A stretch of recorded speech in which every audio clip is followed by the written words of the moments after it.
या विचार मंचावर उपस्थित,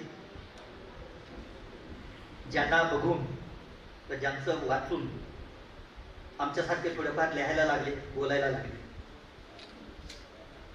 असे पठारे सर या मुख्य कार्यक्रमाचे अध्यक्ष म्हणून लाभलेले आहेत. त्यांच्या कथा, त्यांच्या कादंबऱ्या या वाचल्याच्या नंतर एक गोष्ट लक्षात येते की वामनदादांचं एक वाक्य आहे की मानसा मानसा किती गीत गाऊ, असे गीत गाऊ तुझे हित हो. माणूस उभा करण्याचं काम, पहाडा एवढं काम पठारे सरांनी केलं. या नाशिक परिसरामध्ये माझा आदर्श कोणी असेल तर माझे सर एकनाथ पगार सर, कविदादा, संस्थेचे विश्वस्त, संस्थेचे सेक्रेटरी, माझे सगळे कवी मित्र आणि ज्यांच्या काव्यसंग्रहाचा आज इथे प्रकाशन सोहळा पार पडला असे दिगंबर देवडे सर, ज्यांच्यामुळे मी इथे आलो. म्हणजे वागचौरे सरांची माझी तर पूर्वीची ओळख नव्हती, पण माझा बंधू गणेश दादा संगमनेरकर त्यांनी सुचवलं माझं नाव आणि मी पहिल्यांदा आयुष्यात या लासलगावला आलो. या काव्यसंग्रहामध्ये 104 कविता आहेत आणि प्रत्येक कविता ही माणसाला जगणं शिकवते आहे. कसं जगावं माणसाने. नांगराचा घाव आहे ते ठीक आहे, मला वाटलं आधी ते नांगराचा फाळ आहे, कारण आम्ही शेतकऱ्याची मुलं. अण्णाभाऊ साठेंनी आधीच सांगितलं होतं की ही धरती जी आहे ही शेषाच्या फण्यावर तरलेली नाही आहे, तर ती शेतकऱ्याच्या, कष्टकऱ्याच्या तळहातावर तरलेली आहे. शेतकरी हा जगाचा पोशिंदा आहे, पण आजच्या ह्या आधुनिक काळामध्ये शेतकऱ्यावरती जे काही वेगवेगळी संकट यायला लागली आहेत, शेतकऱ्याला निसर्ग मारायला लागलाय, शेतकऱ्याने काबाड कष्ट करून ती शेती कमवलेली आहे, ती शेती संतांपासून आली. म्हणजे जेव्हा कांदा मुळा भाजी अवघी विठाई माझी, असं संत सावता सांगतात. आणि म्हणून सुरुवातीला दिंडी ही या काव्यसंग्रहामधली ज्याला व्यवस्थित चाल लावली गेली. मी या काव्यसंग्रहावर जास्त बोलणार नाही, पण मला जनाबाई आठवते, कारण संतांनी ही सगळी पेरणी करून ठेवलेली आहे. आणि म्हणून काम, क्रोध, मद, मत्सर, दंभ, लोभ, ईर्ष्या, अहंकार या षडविकारांवरती भाष्य संतांनी केलं. माझे महानुभाव पंथाच्या काळामध्ये चक्रधरापासून सुरू झालेली परंपरा बसवेश्वरांनी पुढे नेली. नंतर संत ज्ञानेश्वर, संत एकनाथ, संत सेना, संत सावता, संत चोखा, संत जनाबाई, संत मुक्ताबाई, संत बहिणाबाई यांनी सुद्धा शब्दांची पेरणी केली. आणि म्हणून मला शब्दालयाला धन्यवाद द्यावे लागेल की त्यांनी असे वेगवेगळे कवी निरखून त्यांच्या काव्यसंग्रहाचं इथे प्रकाशन ते करतायत. आज खऱ्या अर्थाने जनाबाईची आठवण येण्याचं कारण हे आहे की तिने या सगळ्या षडविकारांवरती भाष्य केलं. आणि जनाबाई म्हणते, खंडेराया तुला करते नवस. कशाचा नवस करते बघा. खंडेराया तुला करते नवस, करते नवस खंडेराया तुला मी करते नवस खंडेराया. नवस केल्यावर मिळू दे आसरा, नवस केल्यावर मिळू दे आसरा. आणि मरू दे सासरा खंडेराया माझा तू, मरू दे सासरा खंडेराया. हेच आहे, बापाला गुन्हेगार ठरवलंय, दुःख तेच आहे. सासरा मेल्यावर येईल ग आसू, सासरा मेल्यावर येईल ग आसू. मरू दे रे सासू खंडेराया माझी तू, मरू दे रे सासू खंडेराया. सासू मेल्यावर होईल आनंद, सासू मेल्यावर होईल आनंद. मरू दे ननंद खंडेराया माझी तू, मरू दे ननंद खंडेराया. ननंद मेल्यावर येईल ग धीर, ननंद मेल्यावर येईल ग धीर. मरू दे रे धीर खंडेराया माझा तू, मरू दे रे धीर खंडेराया. जनी मने खंड्या अवघेच मरू दे. की प्रत्येक वेदना या काव्यसंग्रहामध्ये तुम्हाला पाहायला मिळेल. जनी मने खंड्या अवघेच मरू दे आणि एकटीचं उरू दे खंडेराया मला तू, एकटीचं उरू दे खंडेराया.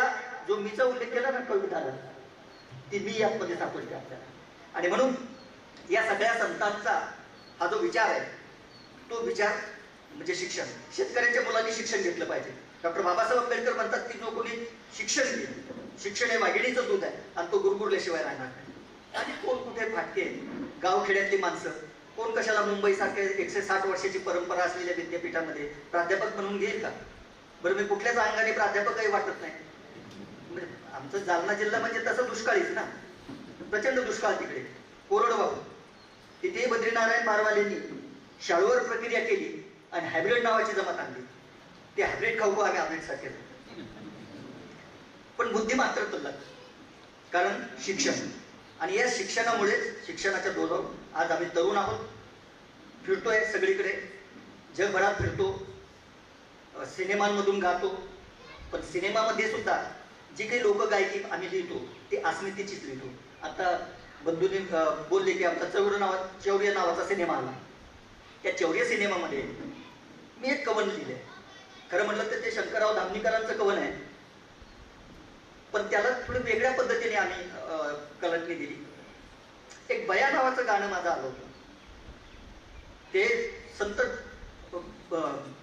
संत जनाबाईचं जे भारूड आहे, मी यशा जमीन बरं नाही केलं ग बया आणि मला पंढरीला नेलं ग बया, आम्ही त्याच्यावर कवन केलं. भल्या सकाळी उठली टोळी गावभर फिरतीया, पगार सर राईचा परवट चिरगुट चिंदीन हातभर करतीया. झालं काय बाय, झालं काय बाय, झालं काय बाय बाय, नेलं साठवलेलं गाठोड बया. तीच परिस्थिती आहे. नेलं साठवलेलं गाठोड बया आणि केलं पब्लिकचं ग वाटोळ बया. काय वेगवेगळे टॅक्सेस आले, इंधन नाहीये, आम्ही फिरतोय जसं सांगितल्या पद्धतीने. शंकर विमानातून फिरतायत वरून, आणि पार्वती त्यांना सांगते की बाबा, कारण शिव आणि शक्ती, पुरुष आणि प्रकृती, पुरुष म्हणजे हे आभाळ आहे, प्रकृती म्हणजे ही जमीन आहे. जोपर्यंत तिचं सुपलीकरण शेतकरी राजाच्या हाताने होणार नाही तोपर्यंत नवीन पीक हे जन्माला येणार नाही. आणि म्हणून काजळे सर, तुम्ही कुंभारांचा उल्लेख केला, तर कुंभार हा मडकी घडवत असतो. त्यांच्या त्या कवितेमध्ये तुम्हाला कळलं असेल काय काय आलं. काही मडकी दुधाला जातात, काही तुपाला जातात, काही मार्तिकाला जातात, काही बोळके म्हणून दिवाळीला उपयोग करतो आपण, नवरात्रात काही मडकी घट बसवतो आपण. तो कुंभार जो आवा भरतो ना, तो आवा जर घडा कच्चा राहिला तर ते मडकं बाजारात टणटण वाजत नाही. काय ही मडकी आज बाजारात वाजते आहे, त्याचं कारण त्याचा कुंभार आवा चांगला भरतो. हे सगळं शिक्षणाचं महत्व आहे. आणि म्हणून दीपिका पादुकोण, संजय लीला बन्साळींचा मला फोन आला आणि म्हणे आपको हमारे साथ में काम करना है. म्हटलं करेंगे. मग 1-2 वर्ष आम्ही त्याच्यावर काम करत गेलो, पण त्यांचं काही मन भरलं नाही. मग ती दीपिका पादुकोण अशी बसली होती, सोनाक्षी सिन्हा, रणवीर सिंग. आता मी खेड्यातला माणूस, ती बाई इतकी सुंदर. अच्छा करो, अरे बोले उसके तरफ बाद में देखो, पहले उस पे लिखो. म्हणलं लिखता, पण म्हटलं मराठीतली, तुमचा चित्रपट हिंदी आहे, मराठीची तोडमोड करता कामा नये, कारण आम्ही मराठी भाषेचे उपासक आहोत. तर म्हणजे चले का, लिहिलं, गाणं हिट झालं. आता शकीरा पण माझ्या गाण्यावर परदेशात नाचते माझ्या बरोबर, मला बोलवतात तिकडे. हा, थोडी तुडकी मोडकी इंग्लिश येते. मी लिहिल्याच्या नंतर त्यांनी म्हणाले अभी इसको आप गा के बताओ. ठीक आहे. आता ते तमाशातली टाकणी आहे, पण लिहिलं. नभातून आली अप्सरा, हे नभातून आली अप्सरा, अशी सुंदरा साज सजवून आली आली आली आली ग आली. केसामधी माळला गजरा, लोकांच्या नजरा खिळल्या तिच्यावर. आली ग आली, दुनियाची प्यारी तू, आगणारी हरणी ग